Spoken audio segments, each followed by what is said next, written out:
I hope you have a really great week this week. I'll be cheering for you, just as this little person is telling you on the screen. As usual, we have the same assignments this week, but time is flying. It's May, but we only have 5 weeks of school left this week. So after this week, there'll be 4 weeks of school. And next week is a short week, and the week after that is also a short week, 4 days each. So time is flying. If you are missing material, now's the time to get it done. All right, time to learn now. There'll be times when you want to stop the video, fill in your notes on your note sheet, and I'm going to do the try-its with you, but you should jump onto Big Ideas so that you can do the try-its as well. You can do them on your sheet if you want to, or write them down on a piece of paper, but you can also put them in online. So it's time to learn. Here we go. 8.6, scientific notation. I'm not sure if you've ever had this before, but scientific notation is the understanding or rewriting very large and very small numbers in a different way. You're actually going to be writing them as a product of a factor and a power of 10. Is it something you're going to use when you are grown up and out into the real world? Well, it depends on what career you go into. Most of us, the answer to that will be no. But it is a cool way of writing really big numbers without writing numbers with a lot of zeros. And if you ever see it noted somewhere, you'll know what it means. So that's why you're learning it. And it's required. That's the other part. All right, so you'll know you're successful when you can convert between scientific notation and standard form. We're going to be talking about both of these in this lesson. When you can choose an appropriate unit to represent a quantity, and when you can use scientific notation to solve a real life problem. And then next week you'll be doing a web quest. You won't be doing stuff on Big Ideas, so you will be using scientific notation and standard form notation to do the web quests. So you need this to do that. All right, so what is scientific notation? Scientific notation is a number, and it's written as a product, meaning a multiplication problem, of a factor, a regular number, and a power of 10. The factor, the number in your scientific notation, must be, and this is the key, this is what makes it scientific notation, the number has to be greater than or equal to 1 and less than 10. It can't be 10. It can be 9.9999999, but it cannot be 10. It cannot be less than 1 either. It has to be 1 or more. And I'll show you what that looks like right here. This in the circle, the oval, is what scientific notation looks like. Let's see if it fits this criteria up here. A factor, the product, meaning multiplication, of a factor, in this case it's 8.3, times a power of 10, which is exactly what this is. So your product is multiplication, your factor is the first number, and it's going to be times a power of 10. A 10 with an exponent. Okay? Notice in this case the exponent is negative. That is entirely possible. That is, you're going to learn about that in a second. So the power of 10 has to be an integer exponent. It cannot be a fraction, but it can be a negative. All right. So writing numbers in scientific notation is really, really, really easy. You're given either a really, really big number or a really, really small number, and you're going to change it to look like a multiplication problem times power of 10. So how do you do that? Well, you move the decimal point. And you move it so that it is located to the right of the leading non-zero digit. Leading means in the front. The first non-zero digit can't be a 0. The number of places that you move the decimal point indicates your exponent. How far did you move it? That's going to be your exponent of the power of 10. Okay, so pause the video and get this written down. This is the key. This is how you write scientific notation. We're going to start with really, really large numbers. In fact, we're going to start with 8,600. That's not a huge number. It's a big number, but it's not a really, really big number. But it is a large number. And I'm going to show you how to write 8,600 in scientific notation. So you have to make the first number of your product greater than or equal to 10. That should say greater than or equal to a number greater than or equal to 10. That should say 1. Ooh, that should say 1. A number that is greater than or equal to 1, you use a positive exponent and you move the decimal point to the left. So let's talk about where the decimal point is on this number, 8,600. Hopefully you know in the number 8,600 that the decimal point is at the very end or at the right end of the number. So this is where the decimal point is. Think about money, okay? Where's the decimal point in $1? Well, it's at the end of the 1, okay? So this would be where the decimal point originally starts out. So we are going to write a number moving the decimal point so that the leading factor is greater than or equal to 1. Well, how do I do that? Well, what I do is I start at my decimal point and I find that spot that makes this number greater than 1 but less than 10. If I move the decimal point between the 8 and the 6, and this is the leading non-zero number, okay, I have just made this number 8.6, and that is exactly what I want. So the first thing you do is move the decimal point. How far you move it, and I can write that factor as 8.6. It is greater than 1 but less than 10, 8.6. How far did I move that decimal point? Okay, a product of 10 is times 10, and look, I moved it 1, 2, 3 spaces, so that's my exponent. So to write this in scientific notation, I rewrite the number after I move the decimal point times a power of 10. And the exponent tells you how far you moved it. And that is scientific notation. So pause the video, fill in your notes. That shouldn't be a 10, no, it should be a 1. I'm going to get rid of that because that is wrong. Okay, greater than or equal to 1, your first factor, times a power of 10.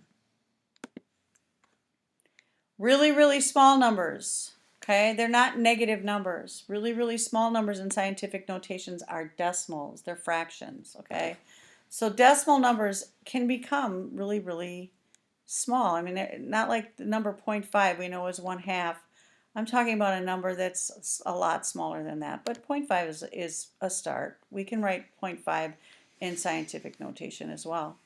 So the number between 0 and 1 is a small number in scientific notation that we are talking about here. Again, you're going to use, in this case, a negative exponent. When we wrote very, very large numbers, we use positive exponents. When we write small numbers, we use negative exponents.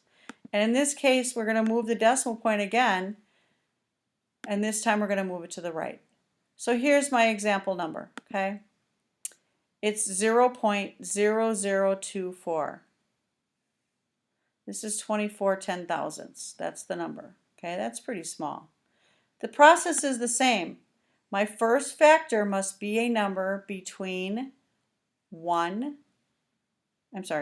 greater than 1, but less than 10. So between 1 and less than 10. Okay?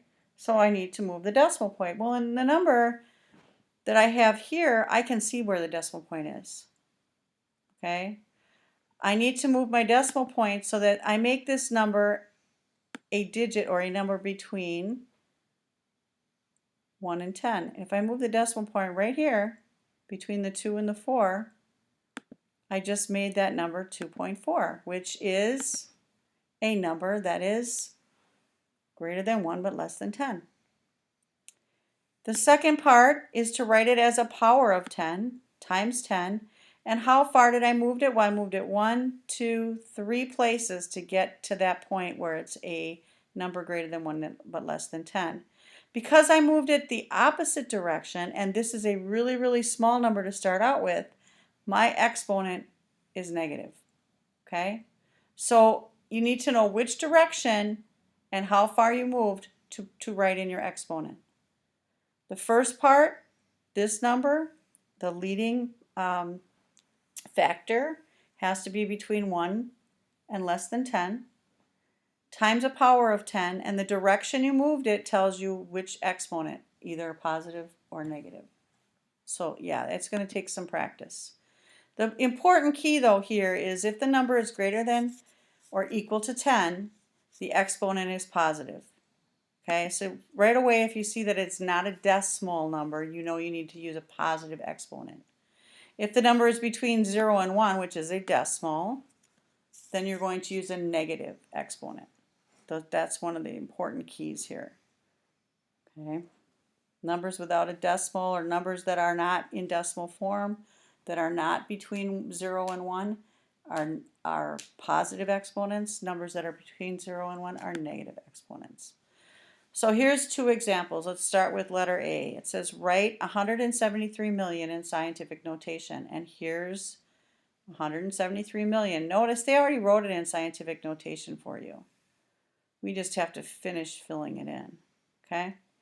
So the decimal point in 173 million starts right here. Okay, that's where it is. And we have to move that to make this number between 1 and 10, less than 10. They move the decimal point between the 1 and the 7. That gives you 1.73. That's number that is greater than 1 but less than 10. And in fact, it moved 3, 6, 7, 8 places to get there. We move that to the left. Okay, we move the decimal point to the left to get there. This number is a big number to begin with. Okay, it's greater than 10. So the exponent is positive. And you know what I forgot to do is I forgot to put the exponent in here, but that should be an 8. Okay, and my exponent is huge, so I'm going to make it a little smaller, and that's the exponent that should be there. Okay, a positive 8.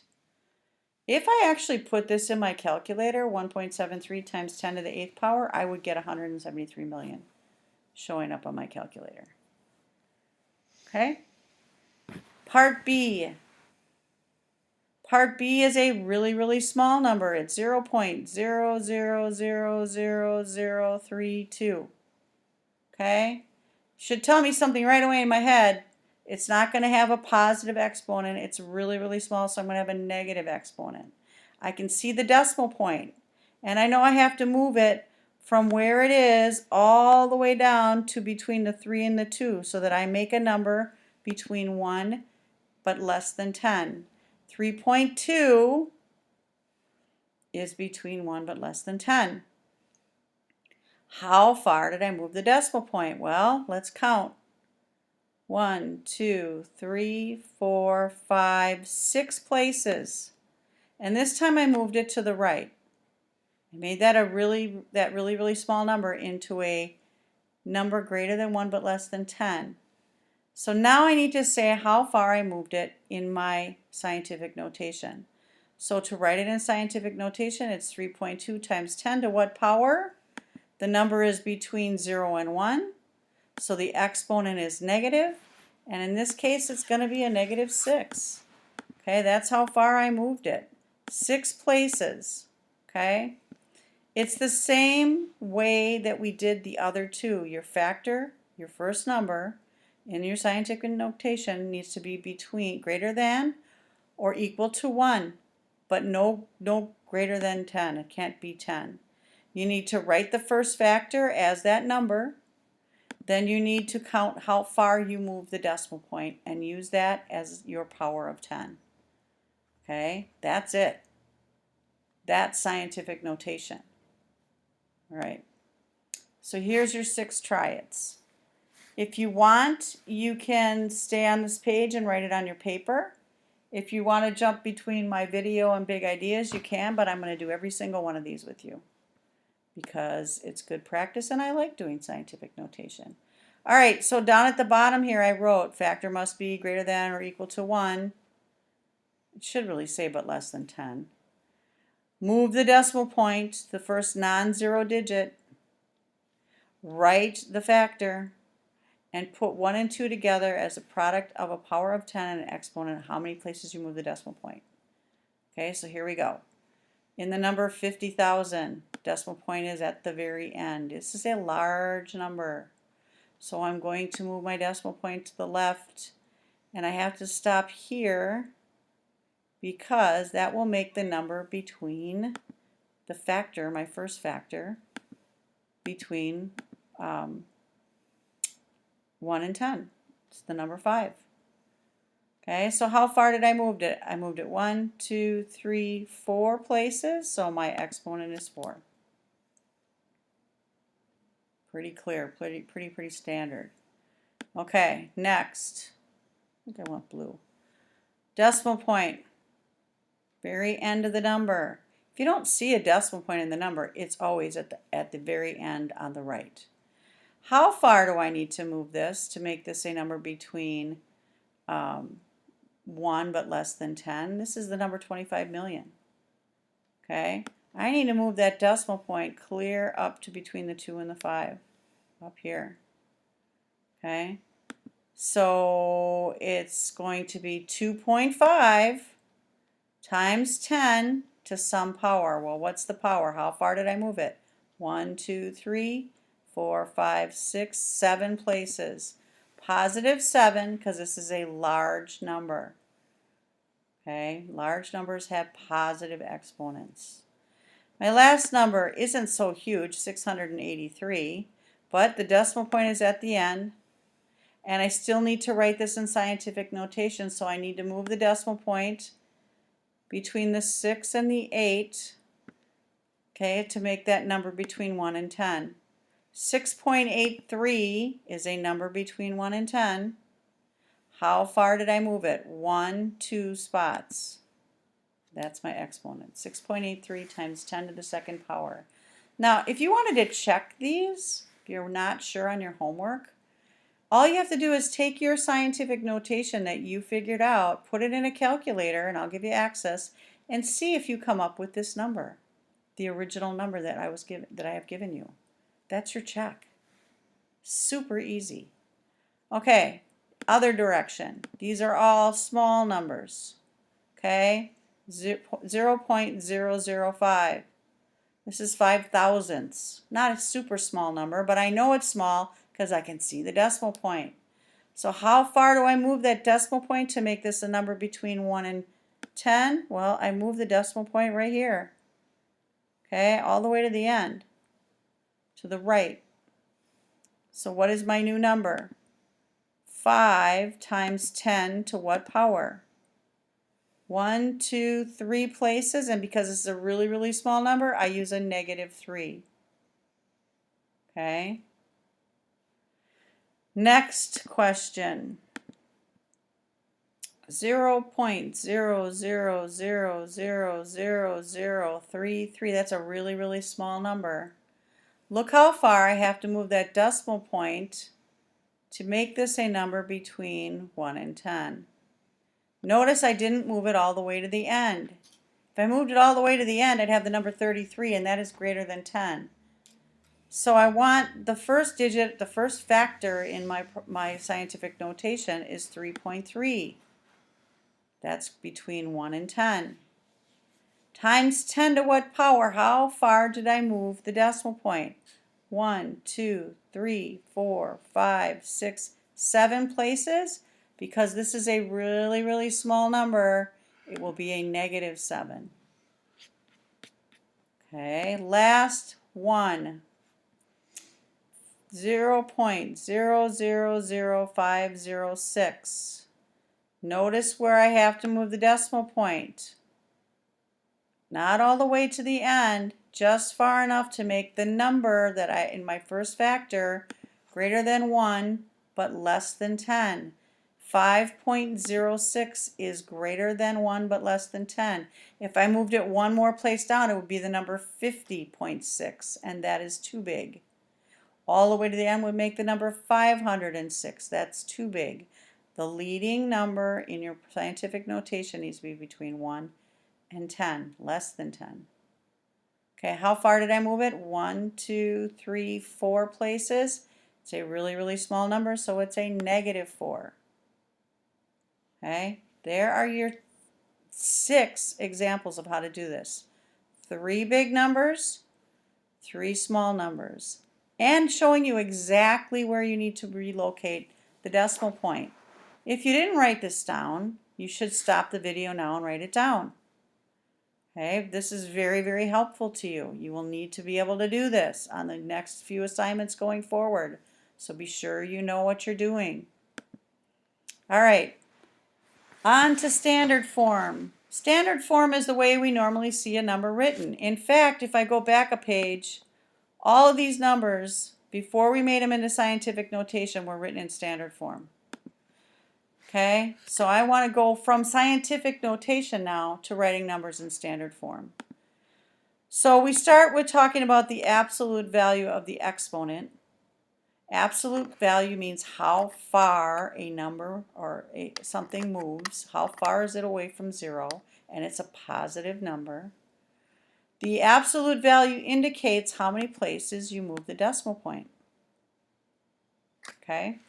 In other words, the value of the number tells you where to move the decimal point, and if there's a negative sign in front of the number, it tells you a direction. If there's no negative sign in front of the number, it tells you a direction. Okay, so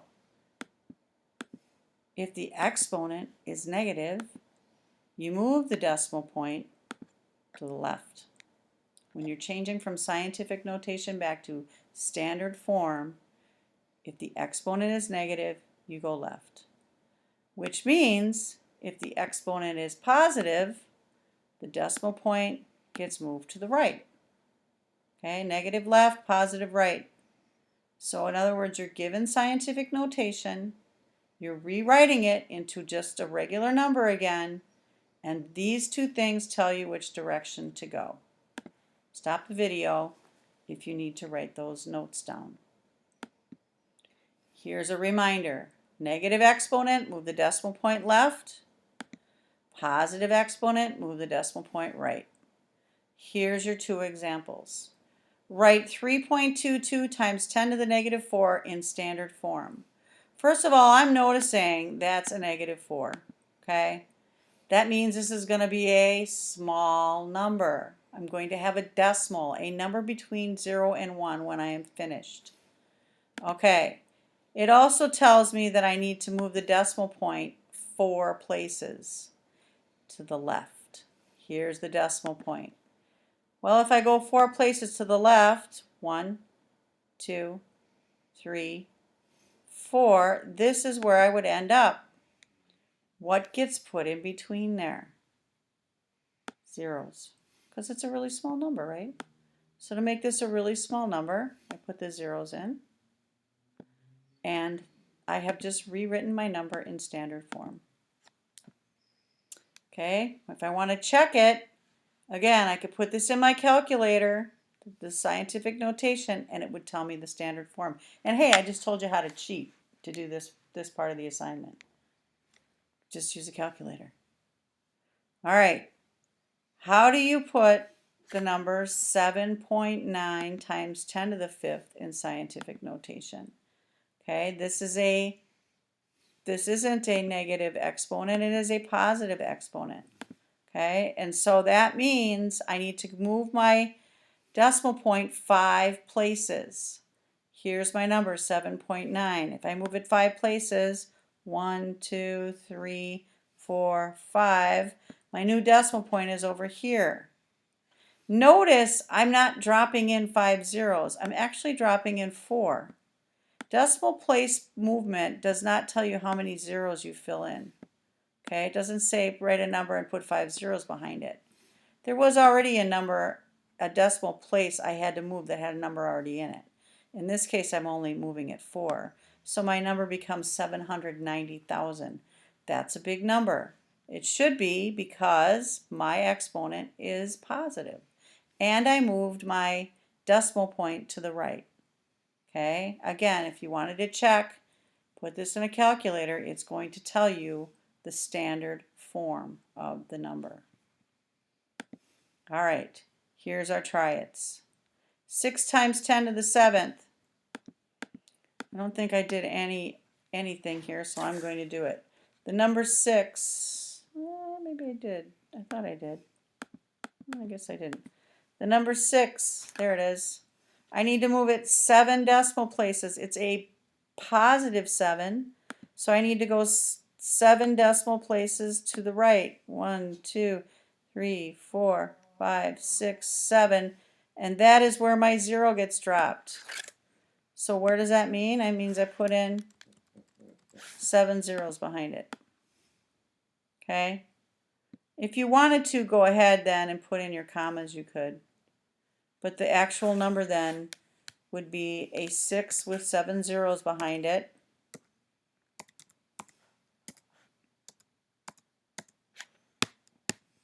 Oh, that's too many. Too many zeros. There we go.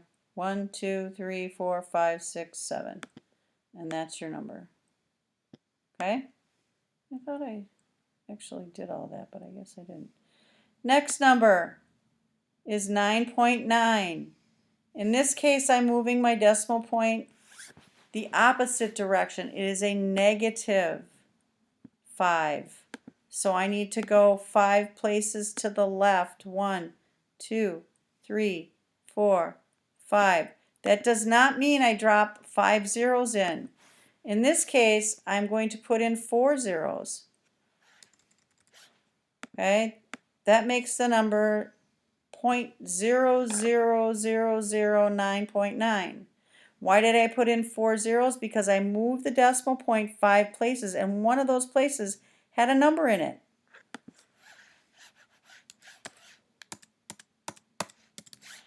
Okay, that's a really small number.